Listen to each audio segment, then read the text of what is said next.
This episode of Recovery is Possible is brought to you by Retreat Behavioral Health, with their endless possibilities for recovery. Retreat provides quality care at their leading mental health and substance use treatment centers, which are designed to offer patients truly personalized and comprehensive programs that are tailored to their needs. Retreat substance use and mental health treatment centers in Palm Beach County, Florida, Lancaster County, Pennsylvania, and New Haven, Connecticut do everything in their power to ensure that patients receive the highest quality treatment in a safe and comfortable setting. Reach out today at retreatbehavioralhealth.com or call at 855-802-6600 for more information.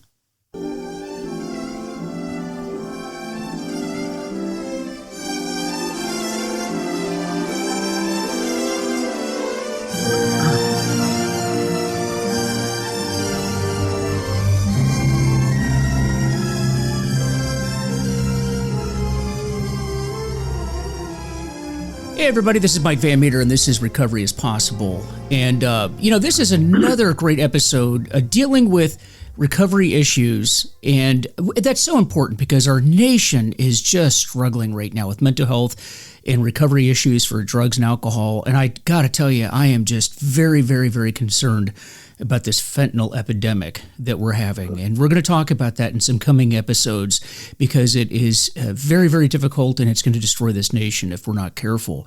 And there's some special considerations with fentanyl in particular that I want to address. But today I have a special guest, and I'm very, very excited about this particular guest. And our guest is Rob Carson. And the reason why I'm excited about this is because many of you know that I'm actually running for a political office. And as part of that journey, I went on to Rob's show. He has a nationally syndicated political talk show. And I went on thinking I was going to be talking about my campaign. And right off the bat, Rob wanted to talk about recovery, which is near and dear to my heart. It's a central piece to my campaign. And he shared with me his story. And I had never heard his story before. And today, he's going to share that with you. Now, Rob had one of those situations where he was healed almost overnight. He addressed this almost overnight. Now, I will say, for those that are listening and those that are struggling with addiction, this is not the common path for most people.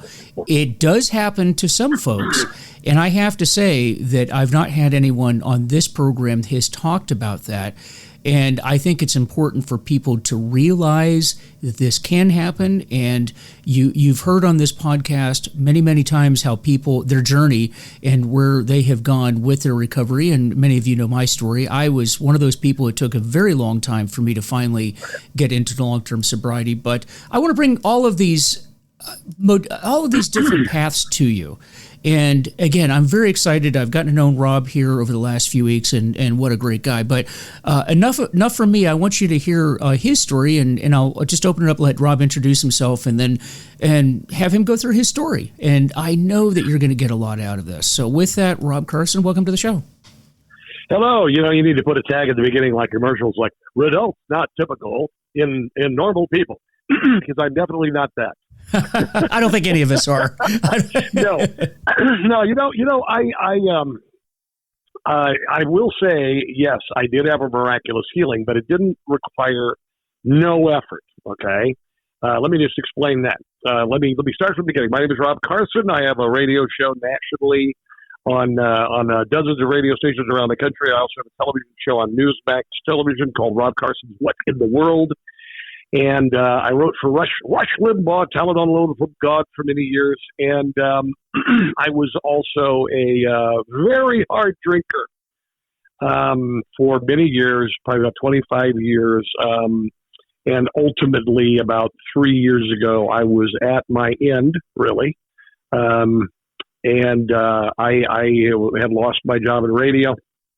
I had to save my marriage by selling cars. My wife said, you got to get a job because, I was bankrupting us. And I said, well, what do you want me to do? She goes, well, sell bleeping cars. And she didn't say bleeping. So I said, okay, I'm going to save our marriage. And I put on a suit and I went out and I got a job selling cars, and I made a lot of money. The first year that I was there, I sold more cars than anybody in the dealership, and many of those people had been there for 20 or 30 years. And I saved my marriage. I hadn't really recovered. I was still drinking heavily because I was very depressed. I had a few things happen to me that some might consider to be a little, a little extraordinary. I found my biological family, which is kind of interesting, and in the process of that, found out that also I was the product of a rape that was given up for adoption. That was kind of a blow, to say the least. And then I had a few other things. My brother died, my mother died, and I was really I was getting to the point at night that I was asking God to let me die in my sleep, so my kids could have life insurance. Because I knew, A, I didn't want to harm myself, and B, I knew if I did harm myself, they wouldn't get the life insurance. So I just asked God to let me die. And he would not let me die. I was like, gosh darn it. Ooh. So anyway, one day, January the 11th, 3 years ago, I had an incident with my son and my niece, and I won't get into the details of it, but I knew at that point that if I had another drink, I was going to die. Now, it wasn't that moment, it wasn't that drink that was going to kill me, but if I had another drink, I was setting up the path that it would result in my death. And that was it. That was all there is to it. I had been hospitalized a couple of times trying to quit on my own. I had DTs that were severe. I had been ambulated a couple of times. And had a pulse rate of 165, blood pressure 160 over 110 or whatever. Could have easily stroked out. And but the morning of January the 11th, 2 years or 3 years ago, I woke up and I couldn't remember the taste of alcohol. And I had no DTs, and I just stopped. Now, I know that inside I made up my mind that I had to do this, but I can't still explain why I didn't have DTs. And I know that this is extraordinary, and it's awful to hear if you're struggling through this. I know it. Dear God in heaven, I've been through this. I've been to the counselors. I went drunk to a counseling. My God in heaven, he thought I'd get away with it. So I realize this is atypical. But I do believe that there were several things involved here, and I think part of it is spiritual. But it happened to me, and I believe it can happen to you. And I want to tell you, I know this flies in the face of some things, but I don't believe you're powerless against alcohol. I've never been addicted to anything else. But I don't believe you're powerless against it. It's a chemical. It is caused by fermented sugars. There are some animals in the wild that will get drunk on fermented fruit. None of them feel like they have no control over that fermented fruit. And I realize we're a more advanced species than that, certainly. But I don't believe you're powerless. And I think the moment that you think you're powerless is the moment that the alcohol will lead you to the liquor store. And I don't believe that. But I did have a miraculous recovery. I am enormously blessed. But I will tell you, for those of you who are struggling, there is so much joy on the other side. There is so much joy on the other side.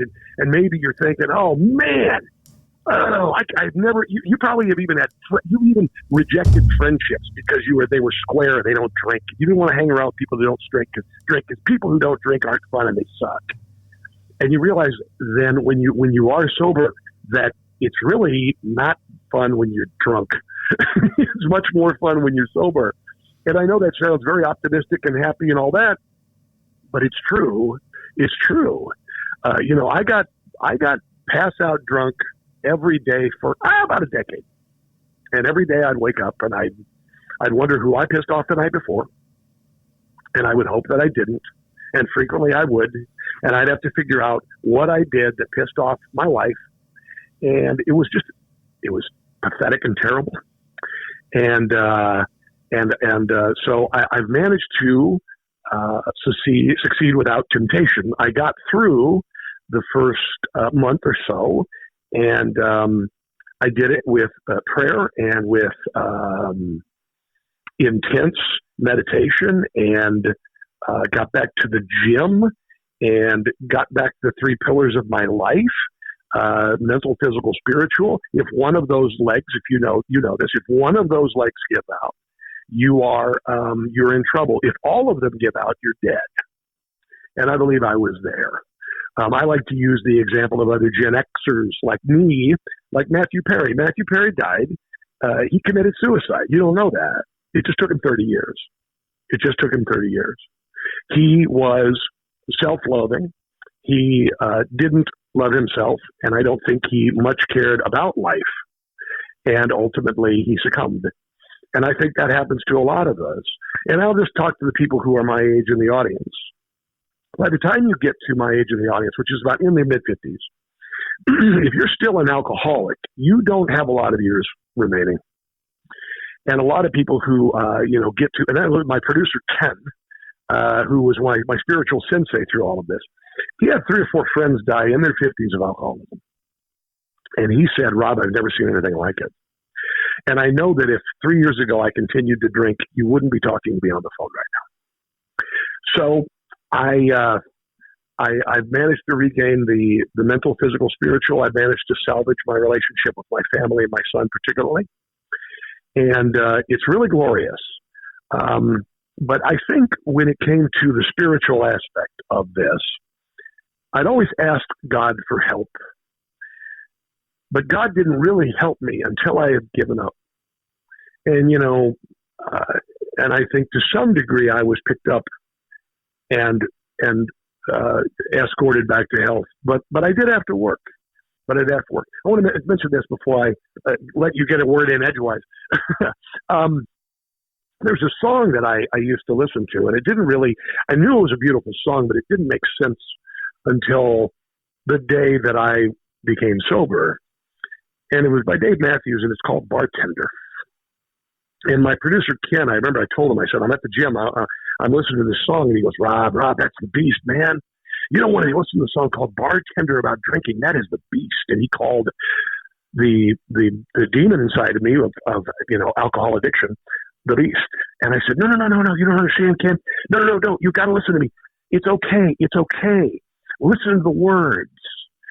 And the words are bartender. It's about a guy who's sitting at a bar, and he's almost like it's almost like a religious experience because he's talking to the bartender as a conduit to God. And the lyrics go, bartender, please fill my glass for me with the wine you gave Jesus that set him free after 3 days in the ground. Now, if you're not a Christian, I understand. But it was a cry, don't give me the wine that you give me normally because that wine has destroyed my life. Give me the wine you gave Jesus that set him free after 3 days in the ground. And I listened to that song, and that song means so much to me. And it helped me get through the difficult days. And it's gotten me to a point where I'm experiencing joy. And every day I experience joy. Every day I wake up with this disgusting optimism. My wife gets out of bed. She's a slow waker. I'm listening to Metallica. I'm drinking coffee, cold brew, and I got a smile on my face. I'm singing songs to the dogs, and she's like, my God, what is going on with you? but it's there, and it's possible. It really is. And you know what? Just experience joy. If you get to the point where you're sober, now instead of focusing on fighting off alcohol, how about just focus on enjoying your life, enjoying every second of it, enjoying it, knowing that you've saved yourself from doom, and now you've got a second chance. So even if it's just looking out the window in the morning and going, oh my God, it's such a beautiful day, or at the end of the day, realize that the reward at the end of the day is, are you ready for it? The end of the day. That's the reward. It's not a glass of wine. It's not a whatever. The reward at the end of the day is the end of the day. And that's what happened to me. So I hope that I don't sound too rah-rah and whatever, but I just know that there is a spot of joy that is available to you. And I know it's not easy to get there, but you can do it. And once you do, you'll be fine. You know what's funny, Rob, and I really appreciate you sharing your story, is that one of the things I've noticed about recovery And I tell people that I sponsor this all the time. I always have them look around the room. Like when I go to AA meetings, I have them look around the room and I say, hey, if they're new, I'll say, I want you to tell me who is new, who's kind of like mid sobriety, still working on it, maybe struggling in the beginning, and then tell me who you believe has long-term sobriety. And when they go around the room, they're actually pretty accurate in that. And I'll say, okay, well, why did you say that guy's new? Why do you say that guy has many years of sobriety? And you can tell because of the way that they talk. The person that's new, it may be relapsing, still struggling, all these, you can just tell they're having a hard time. They're always complaining. This sucks. You suck. Everybody sucks. We all suck. And then the people that are working hard, they're working hard because I'm taking my medically assisted treatment. I'm hitting meetings every single day, maybe multiple meetings a day. And then the quintessential sign of total sobriety. And by the way, not drinking and being sober are two different things. Not drinking and drugging is not drinking and drugging, but being sober is it's a total transformation of mind, body, spirit. And I'm going to circle back to something that you just mentioned here, because mind, body, spirit, and you know it because they're always talking about gratitude. They're always talking, in spite of total devastation in their lives and tragedy and all these things. Like from my own personal experience, I can tell I've experienced more tragedy in recovery than I did while I was drinking. And these people do too. But yet, even in the midst of tragedy, they're always talking about the blessings they had. For example, I remember one time being at a meeting, and there was a woman that her daughter died in a car accident that morning. And here we were at a meeting that night, and I remember one of the newer people saying, "Why are you here? You should be at home with your family." And her response was, "Where else would I be? I've been sober for 15 years, and my daughter had a mom, and we were together for 15 years, and I was able to spend, quality time with her and do all these different things. And I'm here because this is exactly where my daughter would want me to be. And furthermore, I need to be here to demonstrate to all of you that this is what sobriety looks like. And I'm grateful for that. Of course, I'm saddened about my daughter, but I'm also grateful for the time that I had with her in sobriety." And I tell you, my jaw just dropped when I heard that. And it is unbelievable. You do not have to drink because of tragedy. But I will say, now you asked me when we were on your radio program, you asked me, well, how is it that I didn't go through DTs? How is it that I didn't have these issues? I got to be honest with you, I can't explain that because I work in a hospital. I work in a detox unit now. I've not seen it. It's probably, I think it's divine intervention. I don't know. However, I will say this, that just listening to you now, you came to the conclusion very quickly that this is a transformation. This is mental, spiritual, physical, and you must have that transformation. You came to what it took me 10 years to figure out, you figured out pretty quickly. And that's really, at the end of the day, however we get there, whether it's a long journey of working the steps or whether you come to it quickly. And I'll tell you this too. I have met many, many people that have gotten into sobriety without actually doing a traditional 12-step program, but the end result was the same. How did they get sober? I revisited my spiritual program. I reintroduced meditation, which you mentioned. I reconnected with my faith, which sounds like you have done. At the end of the day, recovery is about a total spiritual metamorphosis and transformation. It sounds like you were there. Am I pretty spot on with that with you? Oh yeah. And listen, it wasn't overnight. It took me 25 years to get there. It took me 25 years of hating myself. It took me 25 years of fits and starts. It took me 25 years of, I'm not going to drink today, I'm not going to drink tomorrow, and then drink. It took me 25 years of, and then ultimately ended up with, when I tried to quit, I had DTs, and then I would drink so much, when you drink, like when I found out my mother was raped, and that's why she gave me up for adoption, I closed the door in the guest bedroom and I locked myself in with a couple boxes of wine, and I stayed drunk for 3 days. And what happens when you drink that much is on about the third or fourth day of absolute drunkenness, your body rejects alcohol altogether, and you throw up for about 24 hours. Yeah.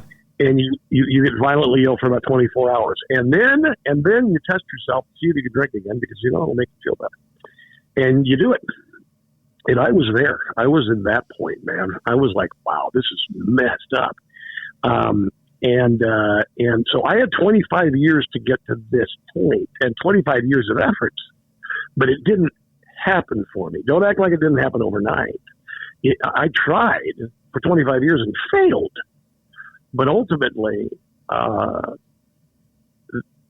don't believe it was all God. I was involved. I had to make the decision. I had to be the one who told myself, you have one more drink and you're dead. You have one more and you're dead. It may take a week, may take a month, may take a year, but you're dead. Mm-hmm. If you take that fork in the road, and on one side there's Jack Daniels, on the other side there's whatever, there's joy. Then if you take that road down, Jack, tonight, you're going to be dead. It's going to happen eventually. Yeah, I know, so, and I know for me that was the same thing. At the end of my drinking, I was in the hospital again, in the emergency room and laying there, and I remember. Coming to, because I was in a blackout again, and the nurse is talking to me, and I had no recollection of what happened the night before. I know. And I remember the nurse just saying to me, you keep this up, you're going to be dead. And that's when I had my epiphany. I had this, and I'll just share with you, I had this vision of laying there in the bed, but in the vision, I was actually laying in my grave, looking up out of the grave. Wow. And vision number one, there was two visions here. Vision number one was I saw my wife and my children, two children. They were 12 and 10 at that time. And I remember just laying there and looking up out of the grave, and there's my son. And my son says, wow, look at all the things that this man could have done for his community, his country, his family, but he wasted it drinking.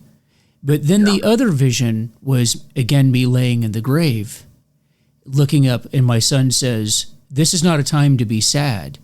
This is a time to be happy, because if you want to know how to live life, that guy did it. He overcame his addiction. He overcame alcoholism, and look at what he was able to do for his family, his community, and his country.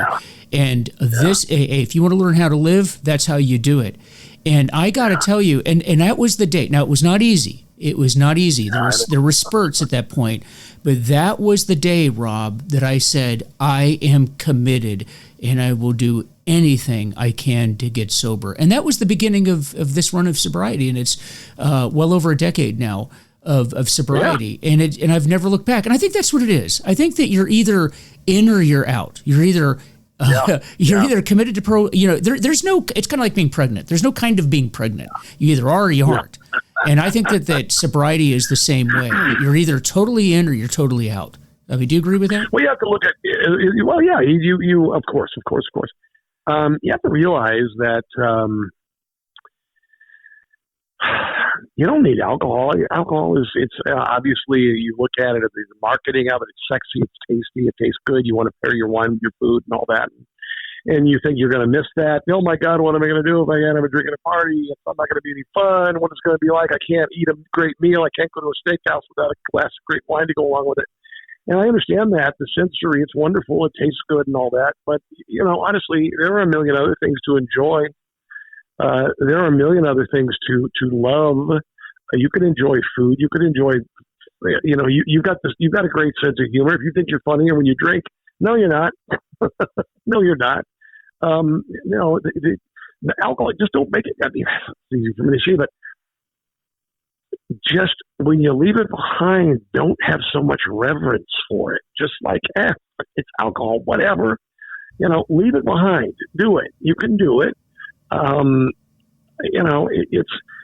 I don't like to be dour, and I don't like to punish myself for what I've done. I want to bring optimism to sobriety. I don't want to be like, I'm Rob and I am a victim and all that. I know I want to be positive. I want to show you what's great and what's awesome. And once you get there, you're going to make it. You're going to make it. And once you do, you're going to experience so much joy. You won't even think about booze anymore. I have been on three beach vacations, one to Mexico, surrounded by booze. You're in one of those bar pools, and you got all these people, holding their drinks up, their elbow in the water, and I'm over here, I'm drinking a Diet Coke, and it doesn't bother. I don't need, Cancun with booze. Cancun's pretty cool without booze. And I never thought I'd say that before. Because when you do things like that, you expect booze with you. You on a cruise ship, you eat and drink yourself into oblivion. But you have to realize that you can do it without it. It's really great without it too. But I agree. I've been on all those things. Yeah. No, and there's no reason to be dour. And people in true recovery, by the way, that's something else that when I ask guys that I'm sponsoring, is that's something that they notice that people in long-term recovery, they're not dour. They're actually very happy, very grateful, very enjoying life. I mean, look at all the things I'm involved in right now. You get to live life. And when people romanticize their drinking, let's be honest, it wasn't fun for any of us. At the end of our drinking, it wasn't fun. And it sure as heck was not fun for any of the people around you. I always tell patients, like sometimes I'll have patients who will come in, Rob, they'll come into the treatment unit that I'm in right now, and they'll pull me aside after an education group, because I do a lot of the education groups, and they'll pull me aside and they'll say, "Hey, Mike, listen, I got to talk to you. I'm a functional alcoholic. I'm looking around me. These guys here are pretty bad. I'm not like them." And I'll say, "Oh, really? Okay. Well, listen, tonight when your wife comes in at visitation, I'm going to pull her in here. And here's what we're going to do. I'm going to sit down with your wife, with you here, and I'm going to apologize to her on behalf of the hospital for keeping you here, because we actually treat people with alcohol use disorder severe. That's the DSM-5 diagnosis. Yep. That's what we do here at the hospital. We don't actually treat functional alcoholics, because if you're a functional alcoholic, you should have never come here to the hospital in the first place. So we're going to apologize to her. And then, so when I do that, what do you think your wife is going to say?" And I get the blank stare, and I'll go, "Exactly." Because when you say that you're functional, well, let me ask you, why do you say you're a functional alcoholic? And it's always, well, because I have a job. I'm a important government worker. I'm on Capitol Hill, don't you know? And I'll say, okay, great. So I'm going to tell your wife this, but what do you think she's going to say? And the patient says, she's going to say that you're crazy. Right. Because the fact is, and I know that your wife doesn't think that you're quite as functional as you think that you are. What she's going to tell me is that you used to work out, you used to have hobbies, you used to have people over the house, you used to do all these different things, and now the kids won't talk to you. You and your wife haven't had sex in over 10 years or more. And, by the way, that you said that you still have your job. The fact is that I live in the Washington, D.C. area. And I said, let me ask you, you work for the government, correct? "Oh, yeah. How'd you know that?" I said, because I know these things. So you work for the government, and let's be honest. Yes. The government, you take basically the middle of November to the middle of February off, correct? Yeah. And then if it's a 3-day weekend, you do the 3-day weekend and then pretty much take most of Friday off because, well, shoot, Monday's a holiday, right? You're like, how do you know all that? Because I work for the government. I know how that is. So, by the way, just as a side note, all of you that get all upset whenever they say they're going to shut the government down, you understand the government shut down most of the time. After all, try calling the Commerce Department on a Sunday. Let me know how that works out for you. But listen, guys, you are not functional. Your wife is going to say you're nuts. There's nothing about you that's functional. And the only reason why you're still employed is because you're working for the federal government. If you worked at McDonald's or Walmart, they would have fired you a long time ago. Let's be honest. Oh, yeah. And then they look at me and they go, yeah, you're right. And I'll say, okay, so we're done with this crap that you're functional, okay? No one... The only person that thinks that you're functional is you. Nobody else thinks that you're functional. And they're like, okay, yeah, you're right. And, now you are present. You are functional. You are involved in life. All those hobbies, all the things that we call in recovery, we call them the ustas. I used to do this. I used to do that. Yeah. Now you're able to do that again. And you're taking care of yourself. And you're, I look at people, like I'm in my late 50s now. And I see people come into our unit, and of course, I can see their date of birth, and I see they're about the same age as I am, and I just think, this guy looks 15 years older than me. There's no doubt about it. It kills you. Yeah.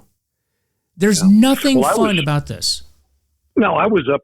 It's crazy. I was 289 pounds. Jeez Louise, holy hell! I was like Homer Simpson, wearing a muumuu, and it was bizarre. I couldn't believe it because I'd always been physically fit. I'd always lifted weights and all of this, and I had a 46-inch waist, and I saw a picture of me.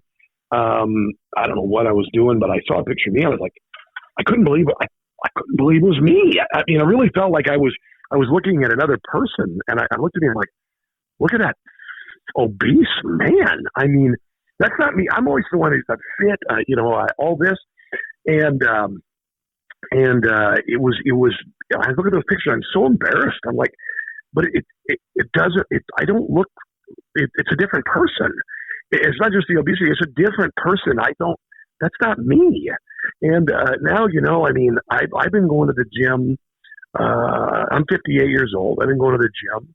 I've gone from a 46-inch waist to a 36, 38-inch waist. I've gone from, oddly enough, a 50-inch chest to a 52. I'm physically stronger than I've been in years. I'm pushing 60, and I'm making guys at the gym, you spot me and go, holy crap. And it's just, it's there. You don't have to age this quickly. You don't have to. You don't have to feel 70 years old at 55. It's ridiculous.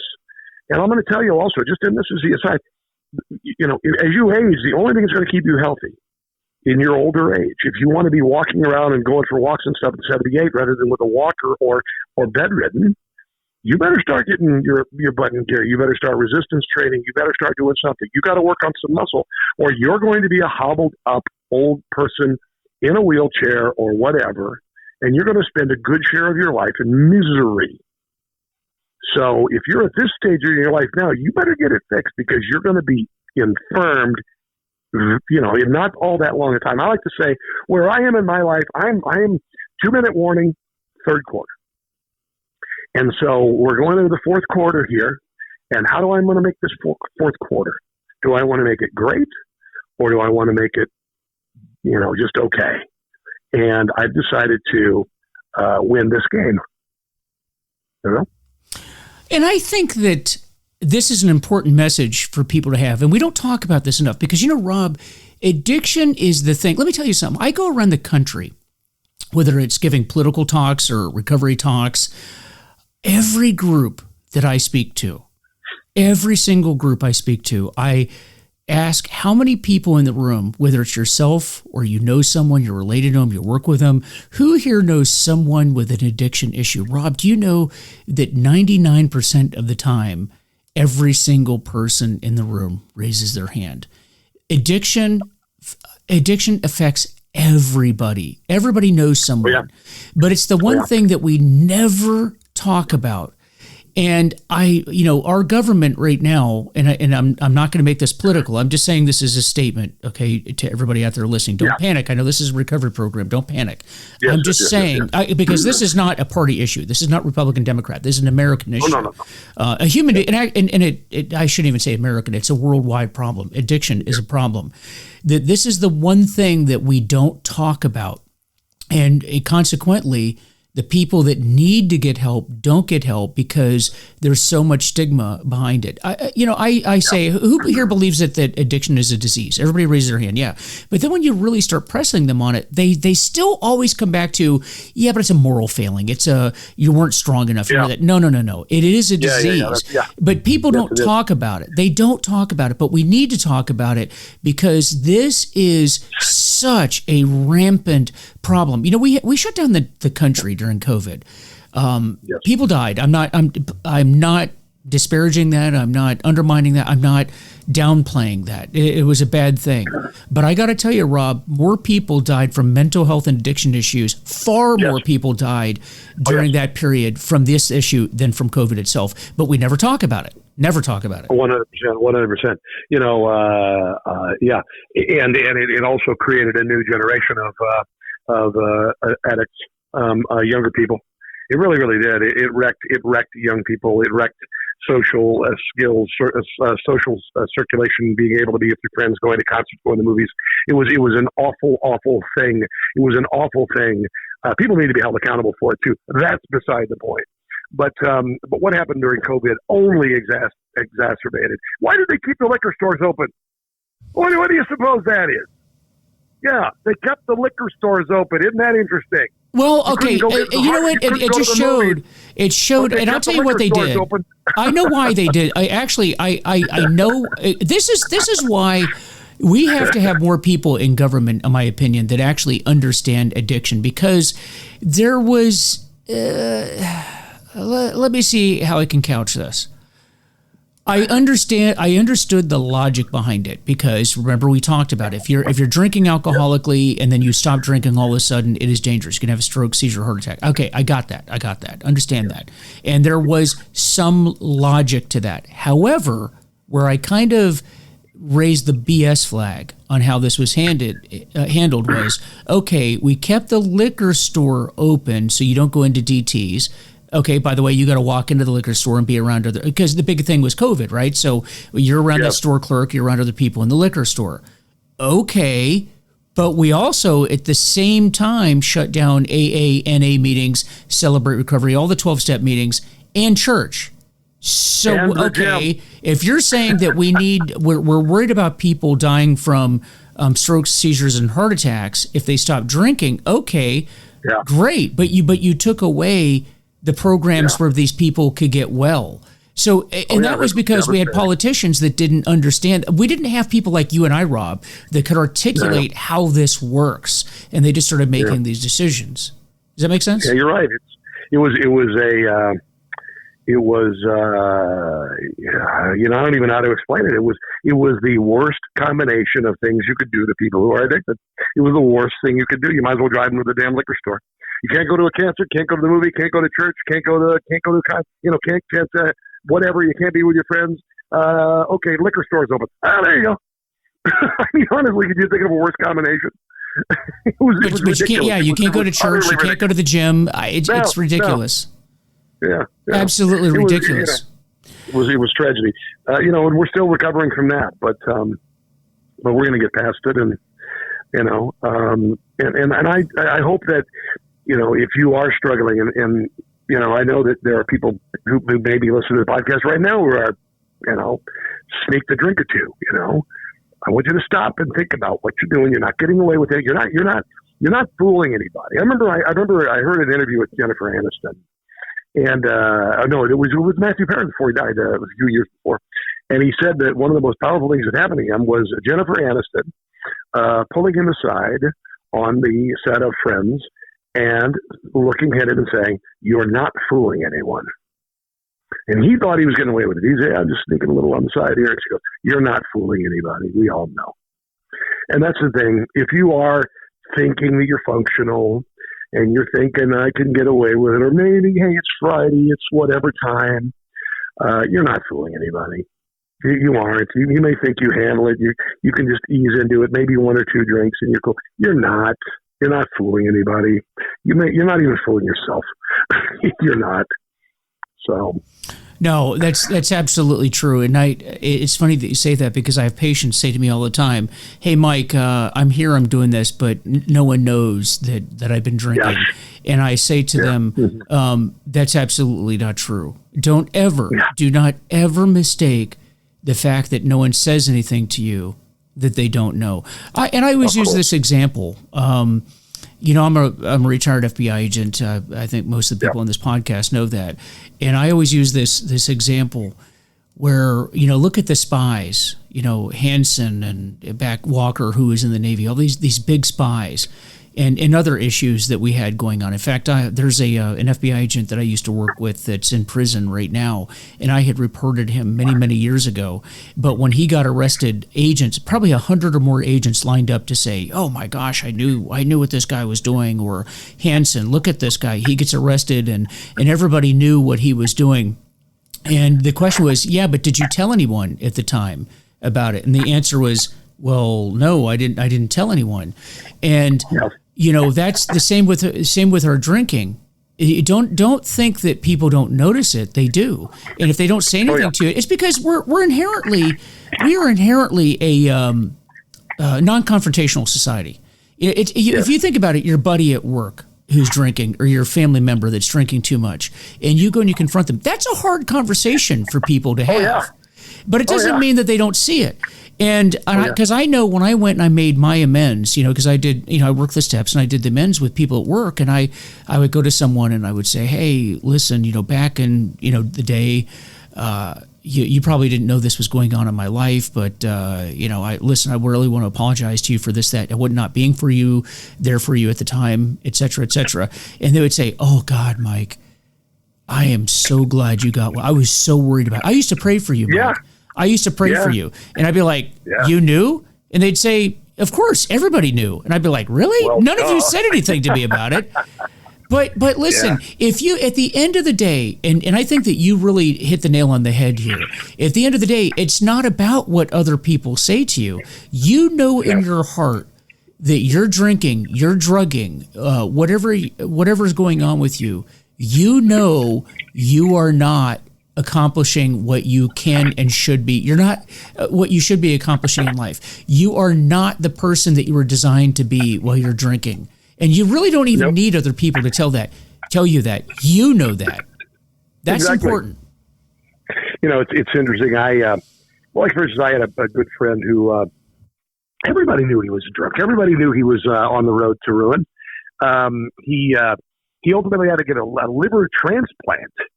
Really? Liver transplant? And you know what? Nobody was surprised.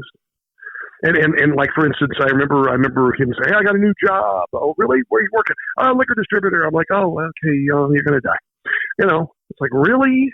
Working for a wine distributor. I'm like, are you out of your mind? And everybody was saying behind his back, oh, God, he's going to work for a liquor distributor. What a horrible thing. And he was so oblivious to it. He's like, yeah, I'm going to go work for a liquor distributor. And nobody would say anything to him. Nobody would say, are you out of your mind? And maybe somebody needed to say, are you out of your mind? But nobody said anything. Ultimately, he had to get he had a liver transplant. He lost his wife and kids.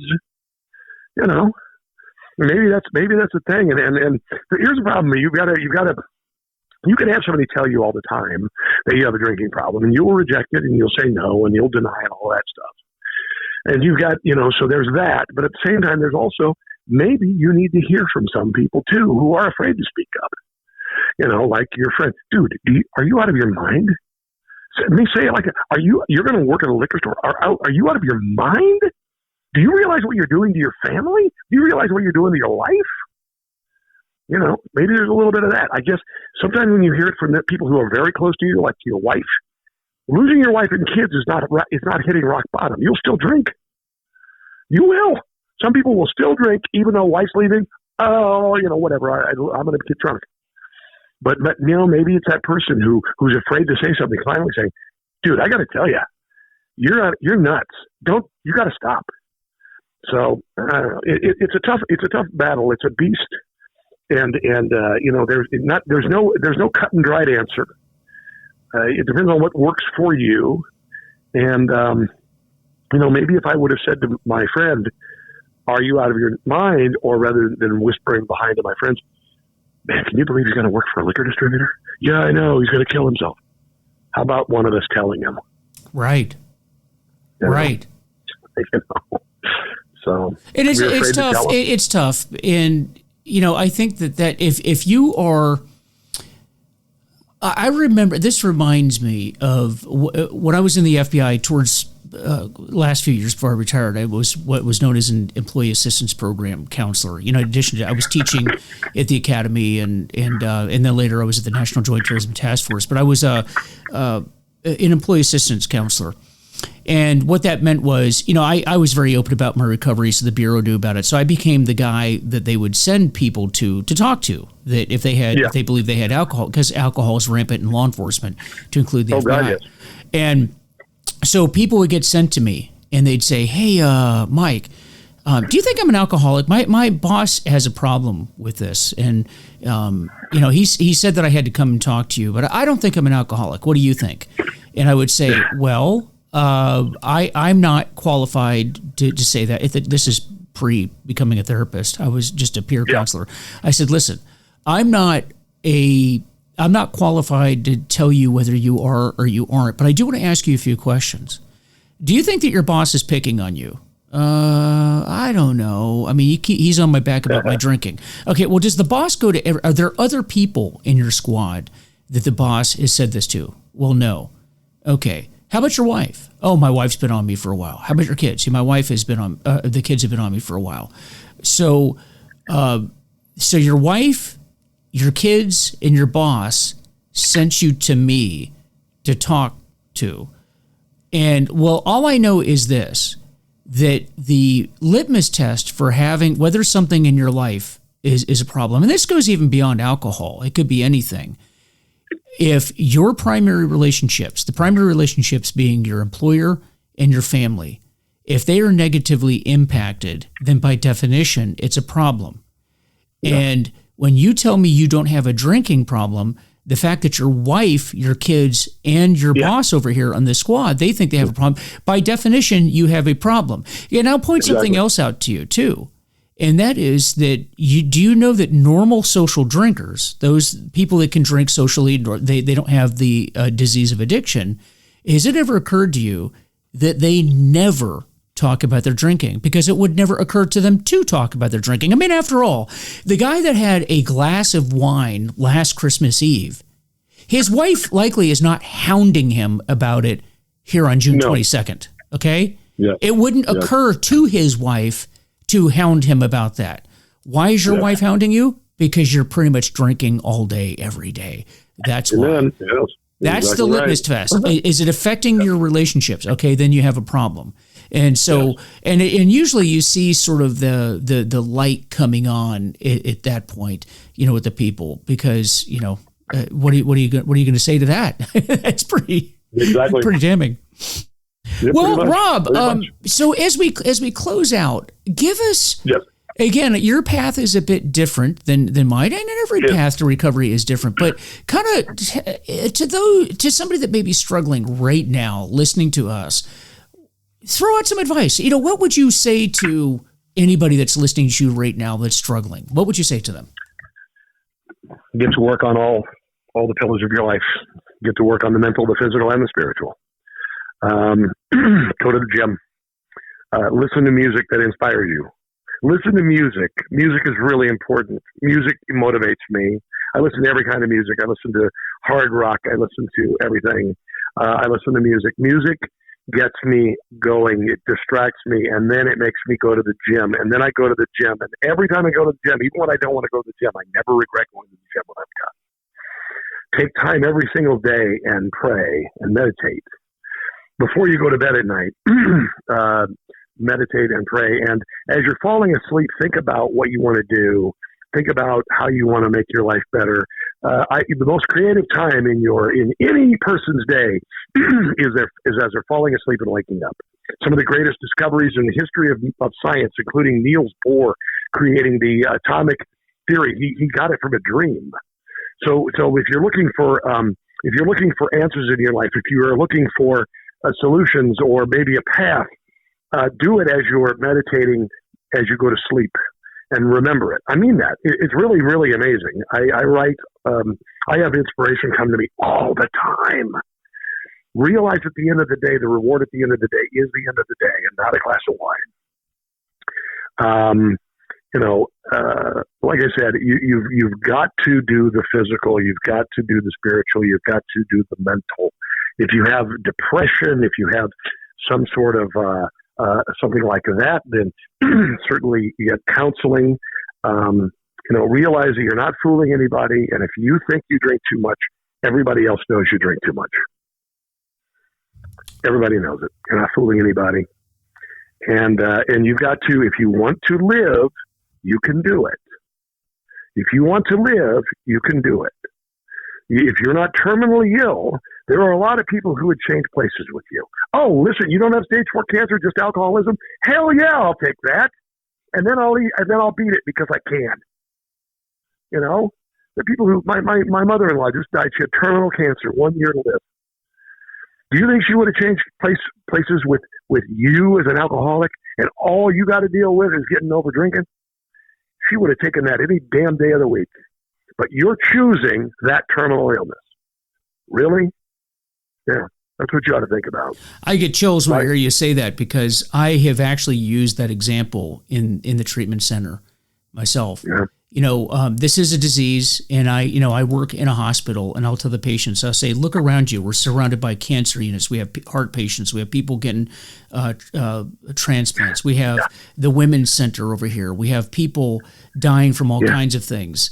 But this is the one disease that everybody in this hospital would trade places with you in a heartbeat, because that person over there with cancer, they pray to God that my cancer will be cured, but they have no control over it. The one thing that we have control over, one thing, and that is what we put in our bodies. And I choose. It's the only terminal illness you can.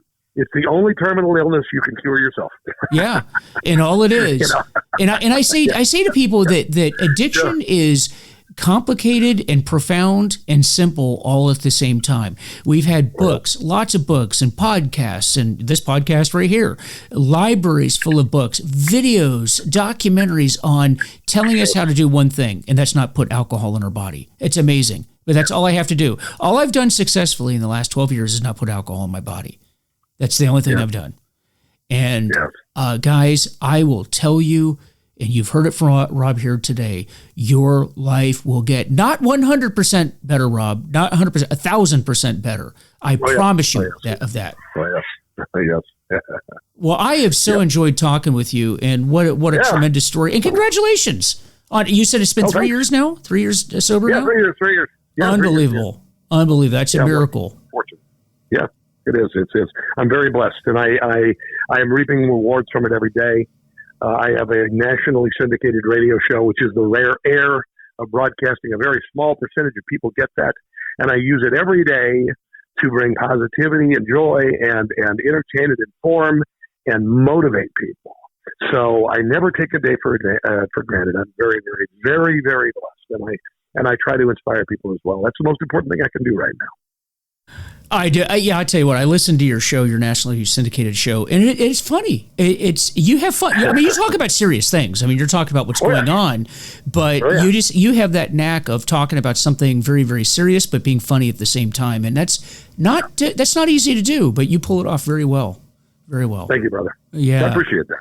Well, thank you so much. And guys, recovery is possible. It can. The advice that I give everybody right now is, I ask the patients this all the time. I had many years trying to get sober, and then I've got 12 years sober now. What do you think happened? Was there some new discovery? Was there some new pill? Was there some no modality? Did something happen? What happened?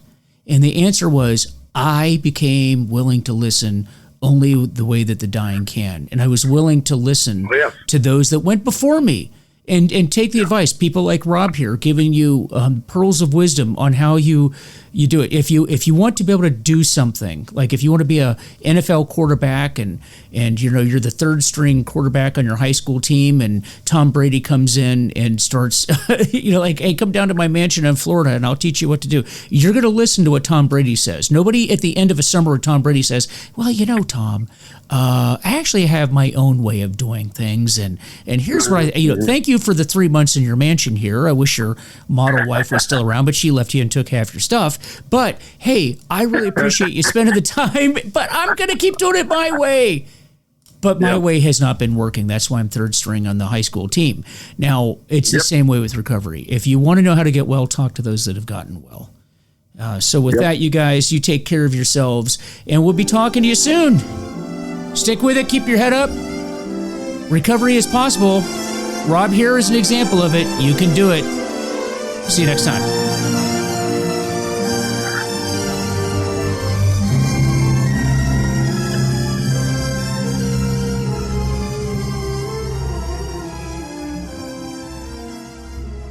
Mm-hmm.